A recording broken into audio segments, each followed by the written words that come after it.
ఇది ఒక చిన్నదైన మరియు తెలివైన చేప కథ. ఒక శాంతమైన అడవిలో, అందమైన పూలతో అలంకరించిన చెట్ల మధ్యలో ఒక చల్లని నది ప్రవహించేది. ఆ నదిలో ఎన్నో జీవులు నివసించేవి. కాని అందరిలోకి తెలివైనది ఫిన్నీ అనే చిన్న చేప. ఫిన్నీ సాధారణ చేప కాదు, ఆమెకు ప్రతిదానిపైన ఆసక్తి ఉండేది.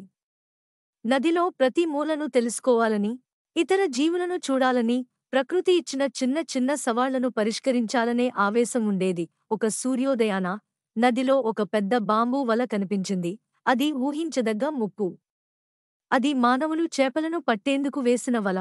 ఆ వల దగ్గరకు వెళ్ళకండి అని ఫిన్నీ హెచ్చరించింది. కాని కొన్ని చేపలు నవ్వుతూ, ఇది ఓ ఆట వస్తువే, చూద్దాం అనాయి. అనుకోని విధంగా ఆ వల ఒక్కసారిగా మూసుకుంది. లోపల చేపలు భయంతో తిప్పుకుంటున్నాయి. ఫిన్నీ బిక్కుబిక్కుమంటూ చూసింది. వల పైకి తేలుతోంది. వాళ్లను కాపాడాలి అని ఫిన్నీ అనుకుంది. వెంటనే ఓ ప్లాన్తో వచ్చినది. కంచులతో కూడిన షెల్స్ తీసుకుని తన కబ్బురు స్నేహితుడు క్లచ్ను, బలమైన తాబేలు టఫ్ను పిలిచింది. క్లచ్ తన కంచుతో తాడు కత్తిరించాడు. టఫ్ వలను బలంగా తోశాడు. ఫిన్నీ నీటిమీద బుడగలు వదులుతూ మత్స్యకారుల దృష్టిని మళ్లించింది. అందరూ కలిసి పనిచేయడంతో వల తెరచింది.